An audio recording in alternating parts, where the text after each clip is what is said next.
In this video, we'll learn about the concentration of solutions. So, the concentration of a solution describes the relative amount of solute and solvent present in the solution. So, a solute is the substance being dissolved.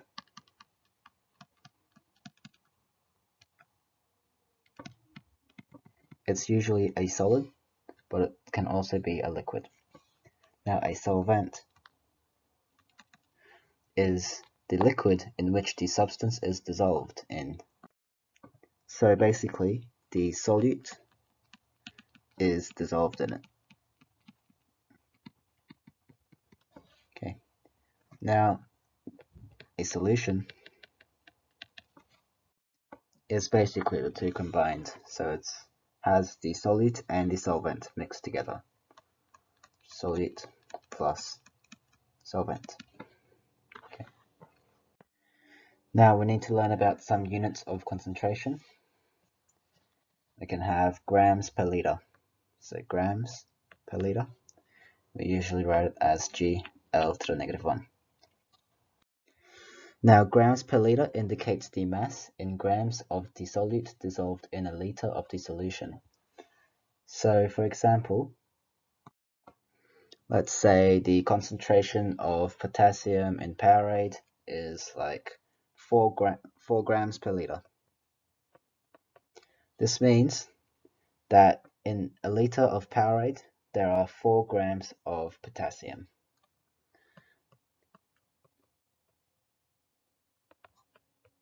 Okay.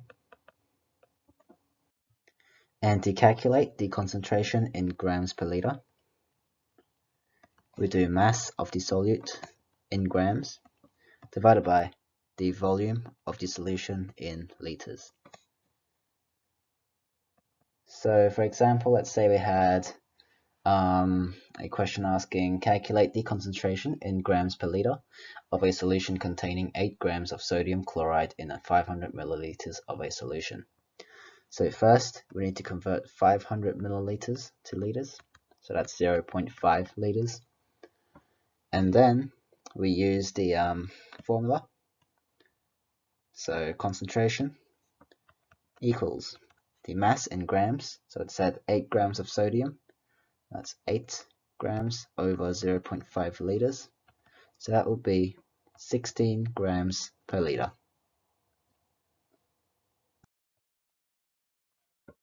Now we're going to have a look at the concentration in milligrams per liter. Exactly the same thing, but the grams is now in milligrams, so that's smaller by a factor of 1,000. The formula for the concentration in milligrams per liter is the solute, the mass of the solute in milligrams, divided by the volume of the solution in liters. Okay, so for example, if it says calculate the concentration in milligrams per liter of a solution containing, let's say, 16 milligrams of sodium in 2 liters of a solution, then we'll just do concentration equals 16 divided by 2, which is 8 milligrams per liter. Okay. Now we're going to have a look at concentration in parts per million. So parts per million. That's also called ppm. Basically, parts per million is used when very small quantities of a solute are dissolved. And basically, you can think of this as the mass in grams of a solute dissolved in 1,000,000 grams of a solution. It's just saying how many parts, so like how many little parts of a solute is in 1,000,000 parts of the solution.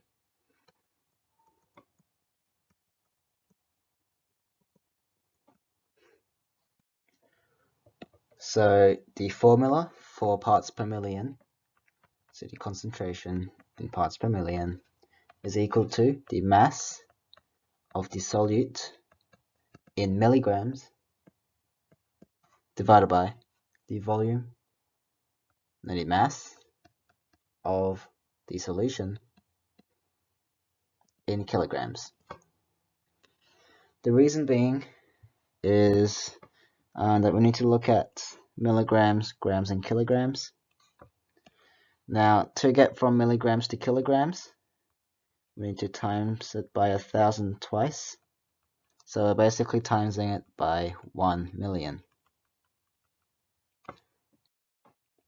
So if we look at the ratio between milligrams and kilograms, 1 milligram and 1 kilogram. So a kilogram is a million milligrams. So it's 1 to a million. Now 1, 2, 3, 4, 5. One more. So 1 million. And that's why we use milligrams for the mass of the solute, and we use kilograms for the mass of the solvent. Okay, so for example, let's say the question said a saturated solution of calcium carbonate was found to contain 0.0198 grams of calcium carbonate in 2,000 grams of a solution. Now it says calculate the concentration in parts per million of calcium carbonate in the saturated solution.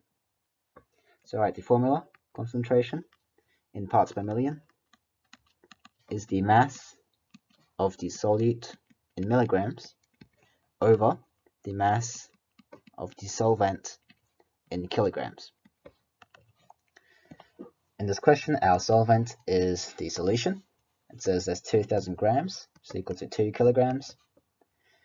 And we have 0.0198 grams of calcium carbonate, which is our solute. So times that by 1,000 to get grams, no, to get milligrams. So that's 1, 2, 3, 0.0, no, 19.8. Now, final step, substitute the values into the equation. So it's 19.8 divided by 2, which is 9.9 milligrams per kilogram, which is equal to 9.9 parts per million. Okay, now we're going to have a look at a similar thing called parts per billion. So now this is parts per billion, PPB. Previously we learnt that the ratio between milligrams and kilograms is 1 to a million. So now we want to increase this to a billion. So what we're going to do is we're going to make the milligrams smaller. Okay, so a microgram is 1,000th of a milligram. So a microgram, we write it with this weird U looking thing. So a microgram is basically 0.001 to a million. Okay. Now if we times 1,000 to both sides, that becomes 1 to 1 million times 1,000 is 1 billion. So we get the ratio 1 to 1 billion when we're looking at micrograms versus kilograms. So our formula for parts per billion is the mass of the solute in micrograms divided by the mass of the solvent in kilograms.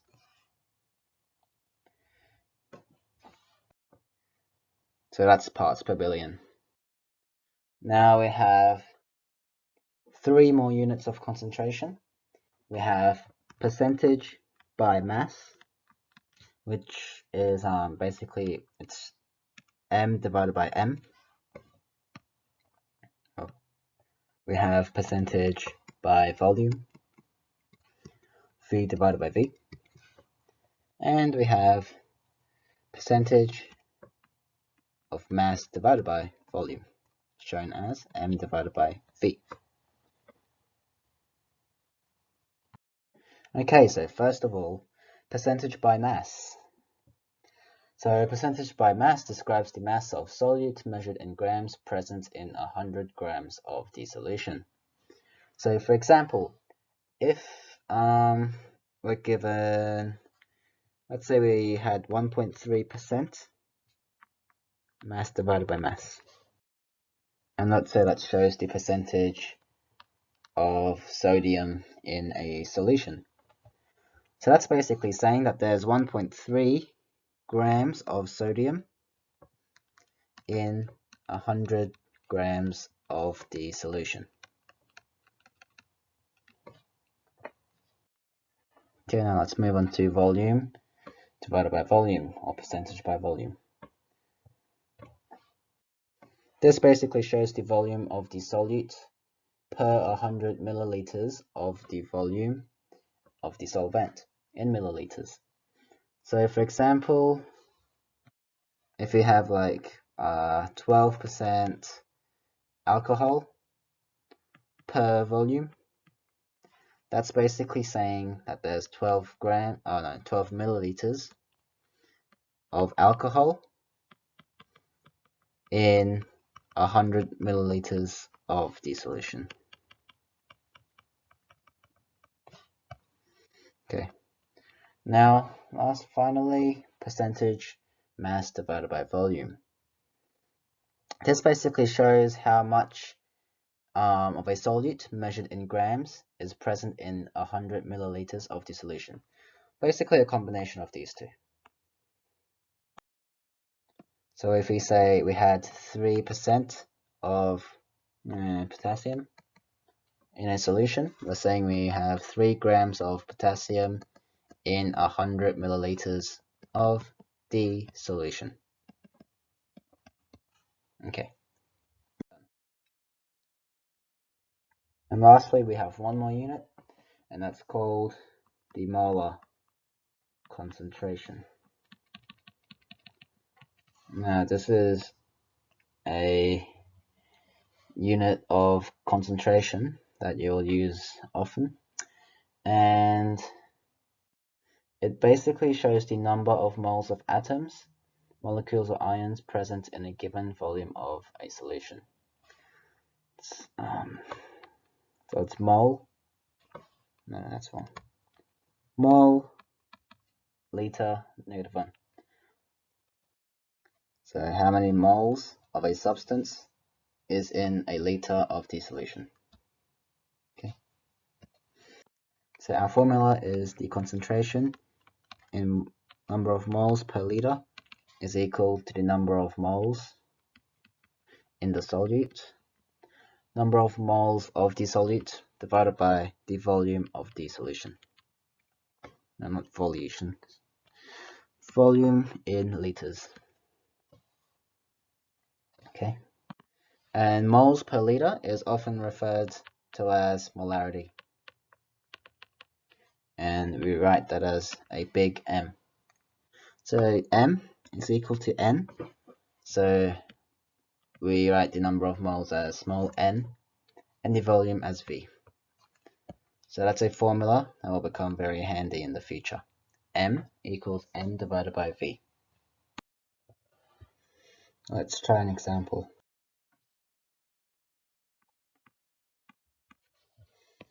Okay, it says calculate the concentration in moles per liter of a solution that contains 16.8 milligrams of silver nitrate, GNO3, dissolved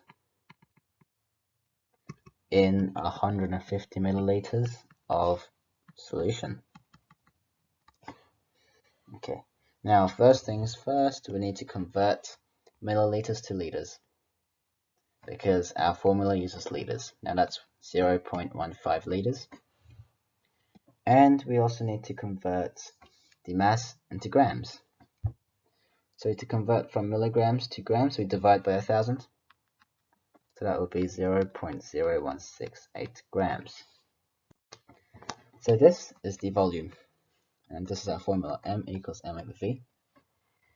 We're trying to find M, the molarity. So we need the mass. No, that's N, sorry. So we need the number of moles.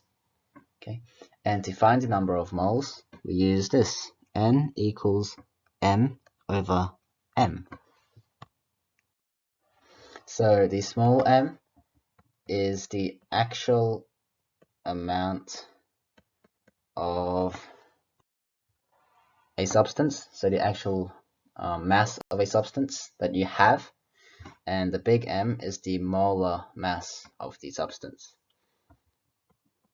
Okay, molar mass. So this is the small m. It's how much of silver nitrate we have with us. So we have 0.0168 grams of silver nitrate.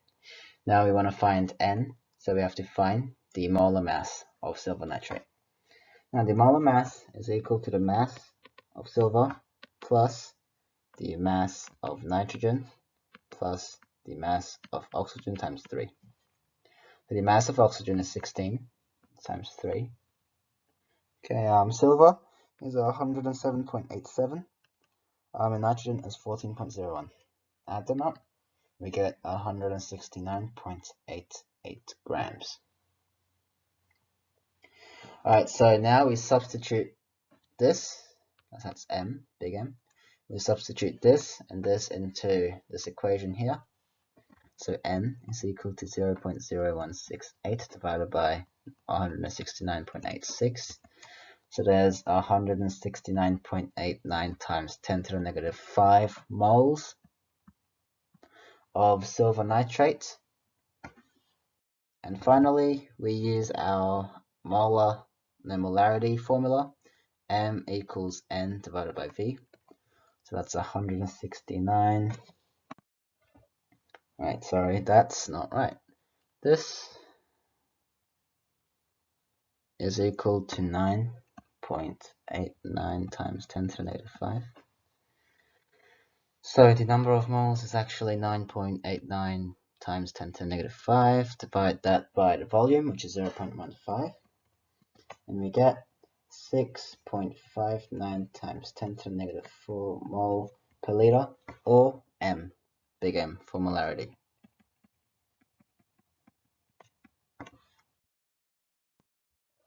Okay, now there's one more thing we need to learn, and that's dilution.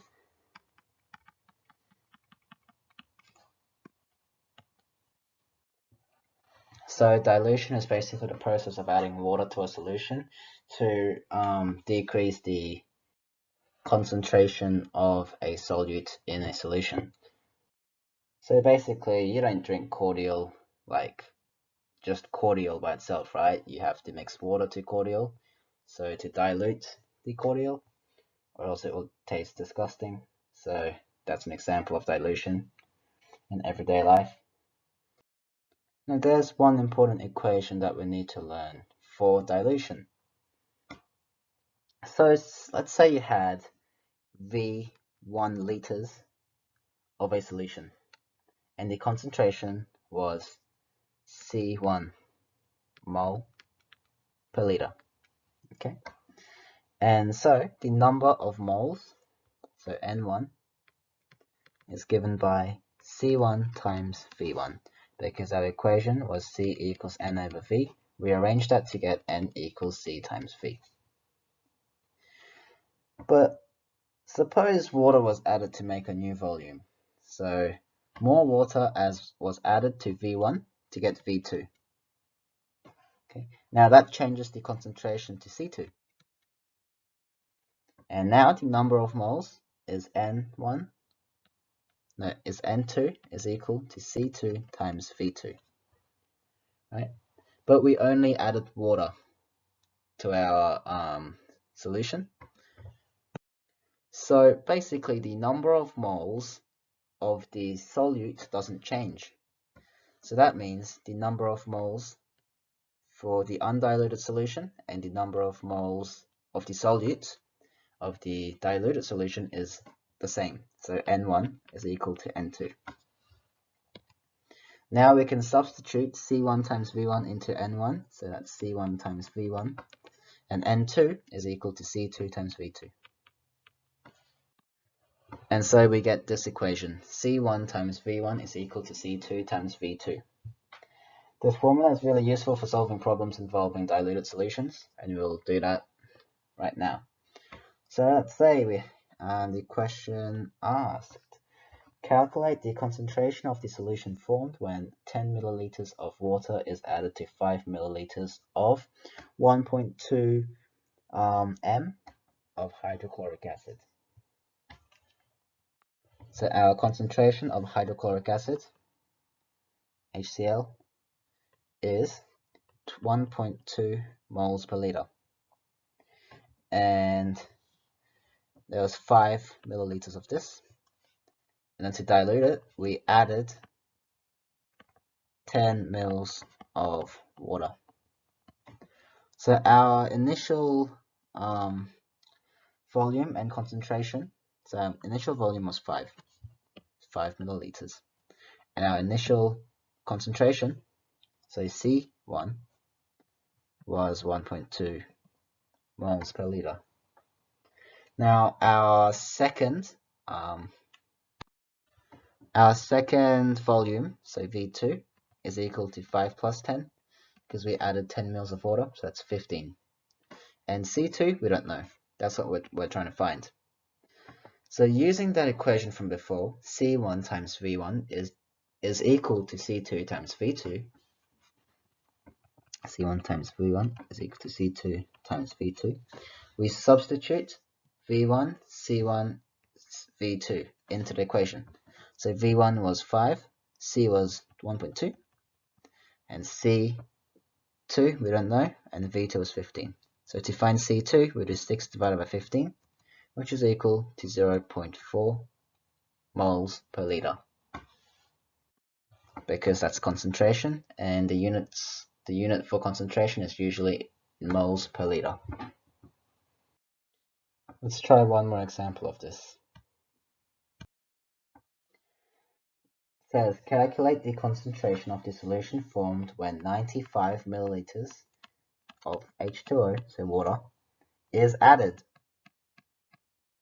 to 5 mils of 0.5 moles per liter of hydrochloric acid. So write our C1 V1s and C2 V2.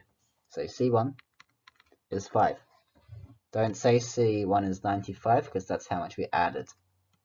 We originally had 5 milliliters of the solution. And V2, oh wait, C1,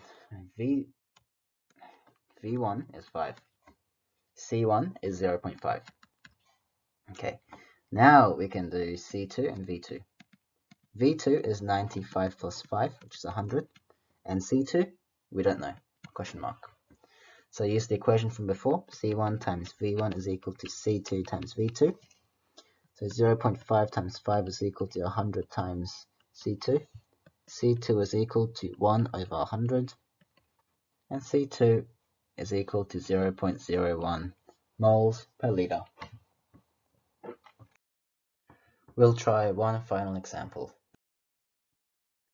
Okay, the question says the concentration of a solution of ammonia, NH3, is 1.5% mass divided by volume. Determine the molarity of the solution produced by diluting 25 milliliters of the solution with 250 milliliters of water. A couple of steps to this problem. So we know we need to use C1 times V1 equals C2 times V2, and we're trying to find C2. We know what V1 is. V1 is 25 milliliters, and V2 is 25, so V1, 5. V2 is 250 plus 25, so it's 275. Now our priority is to find C1. Okay. So C1, and we're trying to find the molar volume. So it must be the number of moles divided by the volume. So do we know the volume? I don't know, let's see. So the question says we have 1.5% of mass divided by volume. And that means there's 1.5 grams of ammonia in 100 milliliters of the solution. So yes, we do know the volume. It's 100 milliliters. Just don't forget to convert that to liters. So it's 0.1 liters. So that's V. Now we need to find N. N is the number of moles. And the number of moles is mass divided by the molar mass. So we have 1.5 grams of ammonia. And what we need to do is find the molar mass of ammonia. So that will be 14.01 plus 1.008 times 3. If you put that in your calculator, you will get 0.088 moles. So to find C1, we need to do 0.088 divided by 0.1, so that will be 0.88. Okay, so now we have C1, V1, and V2. We can find C2. So C1 times V1 equals C2 times V2. So C2 is equal to C1 times V1 divided by V2. So that's 0.88 times 25 over 275. Put that in your calculator. 0.88 times 25 divided by 275. And that should equal 0.08 with a big M. So moles per liter. Or you can write that as scientific notation. 8 times 10 to the negative 2 moles per liter.